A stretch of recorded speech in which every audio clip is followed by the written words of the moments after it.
Greetings, family. This is Shofar from Faux Show Energy Work, and I'm here to talk to you today about the health of women's brain, or brain health. The purpose of the video is to shed more light on that topic. I've had it affect women in my family, or a woman in my family, as far as the actual brain health, and knowing that it is an important topic that we want to actually shed light on and bring more attention to. And so the purpose of the video is for us to, or the intention of the video is for us to learn, and that's an acronym: LEARN, L-E-A-R-N. Learn so that we can help others to learn, evolve so we can help others to evolve, by aspiring to help others with their aspirations, so that we can all get results and be new beings. And so with that, and diving in, the first thing that we look at when we talk about women's brain health is that emotions. And there's clinical studies and everything. Some say that the emotions come from the brain health being off, and then other schools of thought is that maybe the emotions affect the brain health. I believe it's kind of a chicken or egg type of thing. We like to make these distinctions between physical and mental and all of these things, emotional, but truthfully we are one being with different parts, and so it's really hard to say where one thing is happening in the other, cause and effect. But put in this way is that unresolved emotions eventually lead to some type of dis-ease in the body. And it is proven that women have are more prone to suffer from anxiety or depression, anger, which from a traditional Chinese medicine standpoint can actually lead to say an autoimmune disease or something of that nature, say like MS or anything like that, something that's going to attack the joints, because the anger of the liver stagnation, that fire, that heat will actually rise up in with our tendons, our joints, our immune system. That fire may play out in other ways in the body, and all of that is really actually coming from sometimes something that needs to be resolved, an emotional issue, either for us, or it could also be, it may show up quote unquote genetically. It may also be ancestral. It may be something that is being passed on through space and time, through our ancestral lineage, that is looking to be played out or to be transmuted in this lifetime. That's going a little deeper, but what we want to, the main thing that we want to walk away with on that is that emotions, as far as it relates to all of us, and especially to women, by being emotional beings, is very important for brain health. Also, another thing to point out, that I would like to point out, is that in traditional Chinese medicine, the kidneys and the brain have a connection. The kidneys and the brain have a connection. It's actually said that the kidneys rule the sea of marrow, which is another way of saying the brain. And the kidneys in traditional Chinese medicine also have a connection to sex, or our ancestors. So there's multiple layers or different connections that are made that are not necessarily at this time connected or verified, I guess, if you will, by science or Western thinking, as far as medical thinking. But it doesn't mean that we just dismiss it, right? I think personally, we will have our best medicine when we integrate West and East and put these different, the trains of thought together. That is when we will have our best medicine as human beings. And then also integrate, other modalities that are, cutting edge, just energy medicine.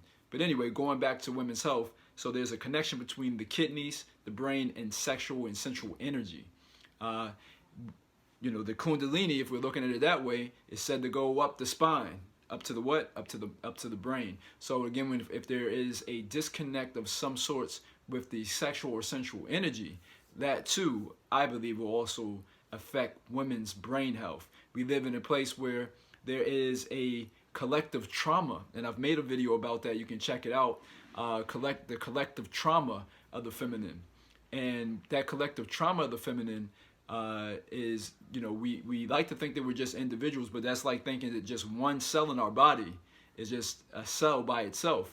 It functions by itself, but as a whole, we're made of all these different cells that we in all actuality, we are just a bunch of cells put together that are acting as one being that we call whatever, whatever your name is. And so with that being said, on an even bigger level, I feel that the mother energy of what we call Earth, or I like to call the mother heart, Gaia, she is getting her experience through all of us. We are like individual cells of her. With that being said, there's a collective trauma that has happened to so many of our female or gendered or feminine, the feminine energy in general on this planet, that is being picked up by the brains and the awareness system, aka nervous system, of women collectively. And until we start to address it on the individual and collective level, we will continue to see these challenges, I believe, in brain health. So with that, let's talk a little bit about some of the things that can help with that. And I may weave back and forth, but stimulation, mental stimulation is so important. Without being mentally stimulated, certain regions of our brain kind of go offline or don't get the oxygen, the blood flow that they need. And so mental stimulation, this is especially important for the feminine. And I think one of the factors that is not used enough is the imagination faculty, is the ability to go into trance and to be able to take the mind into a deep state of relaxation, of nurturing, of what we would call trance, and to go into that deep state and then be able to mentally picture different things. And with that being said, before I forget, I also want to take a moment to just take a breath. And so let's breathe in.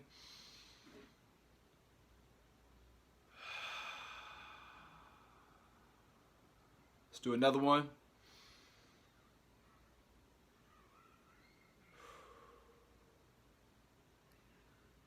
Felt appropriate to do it right there because we were talking about centering, or to actually also get blood flow to the brain, and the breath is a great way to do that. So in doing mental stimulation, doing new things, making our brain have to rewire itself and do different patterns, and challenging ourselves with new modes of learning and expression. These are all things that can help any of our brains, especially the feminine. Another thing we want to talk about is sleep and stress. And there's a correlation between these two, right? Sleep, again, being this really this so important for us as human beings, to be able to go into a place of sleep, into a place of yenness, where our bodies go offline some, and then our minds are active at night, but to be able to have our bodies rest. And in this culture, it is not uncommon. I know I see it with my clients and stuff, that there's a thing with insomnia and not being able to sleep. And I believe that is because of, again, the emotions not being worked through, for things to have gone unresolved, for problems. And these things cause what? They cause stress. And so again, it creates that stress, no sleep or stress insomnia loop. And then you become insomniac, and then you have more stress. So, and again, I can even feel myself get stressed out even as I describe that. So let's breathe in. Breathe out. It's about being aware. See, even in talking about these things, if we're really bodily aware, it can bring up probably the cortisol levels or different things like that start to throw off our sense of equilibrium and homeostasis. So taking the time to be embodied, that's what I mean by being embodied, is just to be present with what is going on in the moment in our bodies. So that's the link between the stress and sleep. Another area we want to talk about is the hormone production with the endocrine system, the endocrine or endocrine system. We want to make sure that the hormones in the body are balanced if we're talking about women's brain health. And that can't happen if there's a stress level. That can't happen if there's high cortisol levels with, in our kidneys, and adrenaline, or aka epinephrine. These different things just being pumped into the blood. A lot of tension in the shoulders. the anus being locked, the gut being tensed up. And a lot of us live in these states, especially the feminine on the planet. There's a lot of tension in the body, and with that, it's going to make the hormone levels be thrown off. Also, and I'm not proud of this either, having women, yourselves or men, having your lady be on different hormonal things such as birth control or the day after pill. These things are, I'm catching myself to not just say poison. Anything that is doing that to our bodies and stuff, we got to know that it's probably not good for us. Probably not good for us. And how interesting, I want, this is kind of a striking thought of sorts for all of us, whatever your gender or sexual preference or whatever. Why is it that the woman, like all of these different things we've come up with, and it's all geared towards the woman? Like, let's have a morning after pill to kill her eggs, her egg, or let's have a birth control pill to make sure that she, can't get pregnant. How come there's, and I'm not saying that I want it, I sure wouldn't take it because it's some bullshit. Why are there no pills to make a man's sperm die? In his body that he has to take. Just a question. See, we don't even ask these questions, right? A lot of times we don't even ask these questions, and it's something for us to really sit back and kind of ponder a little bit. Is like, yeah, what is up with that? What is up with that? And a lot of men right off the bat, I can tell you already what it would be. It's like, fuck no, I'm not putting that shit in my body. But yet we let our women do it. We'll put our daughters on the pill and never even think twice about it. And then the foods, just sitting in traffic, stress levels, going to a job you may not like, stress levels, sucking in gas from the exhaust type pipes and everything. These are all things that are affecting the mental, and by the woman being an emotional and sensual being,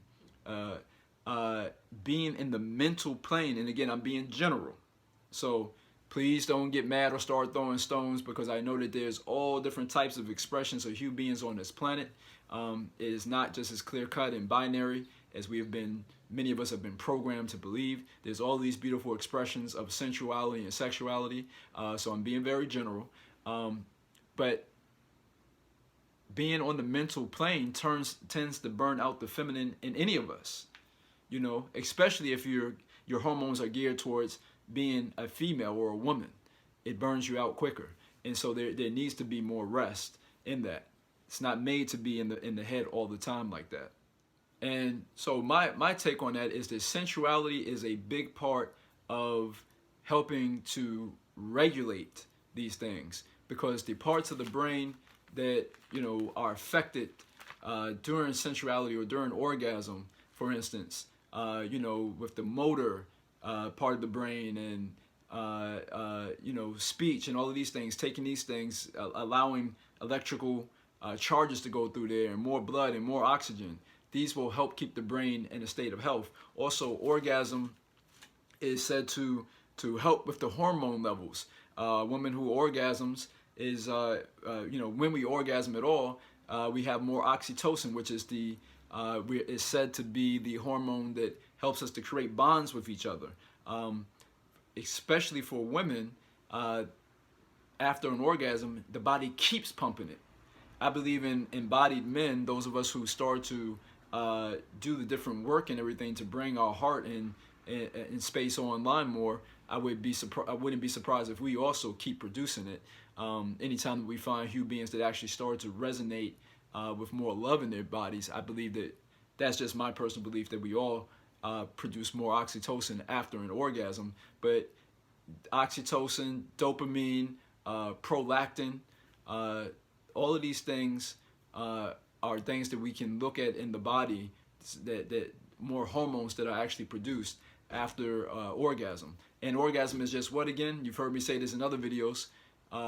It's just a release of tension in the body. That's why it feels so good. It's like we're tensed up and then we release, you know? And with that, let's do another breath. Let out a sound on this one.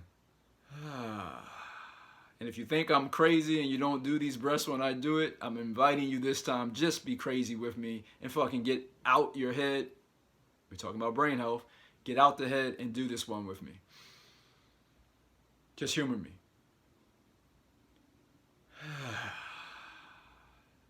And I want you to think, why is it crazy? Why is it uncomfortable that someone is asking you to breathe with them? Just asking. It's just breath. Why is that uncomfortable? If that is uncomfortable for you. Why is that weird? I've done it maybe 4 times in this video. What's weird about that? Why don't we do that more often? Why don't we, in conversation or giving a speech or get ready to say, like, why don't we take more time to put emphasis on our breath? Breath is so important. So anyway, just something to think on.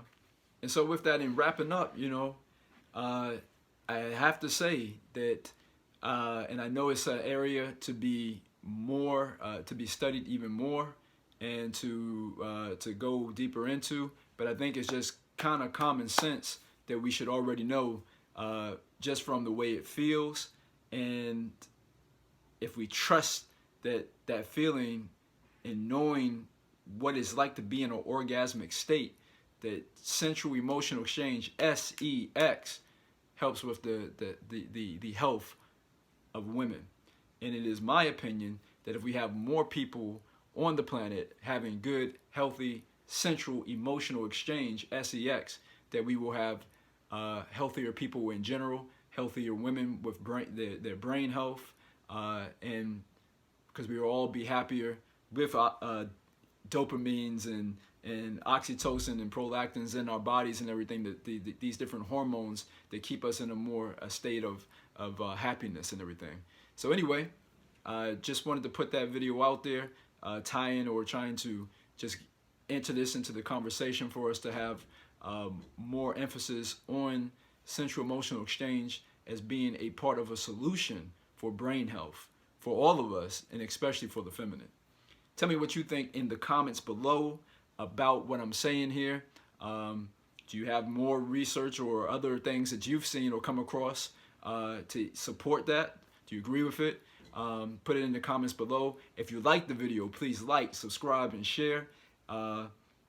Again, my name is Shofar from Faux Show Energy Work. I do coaching for couples and singles. I do energy work for couples and singles around sensual emotional exchange.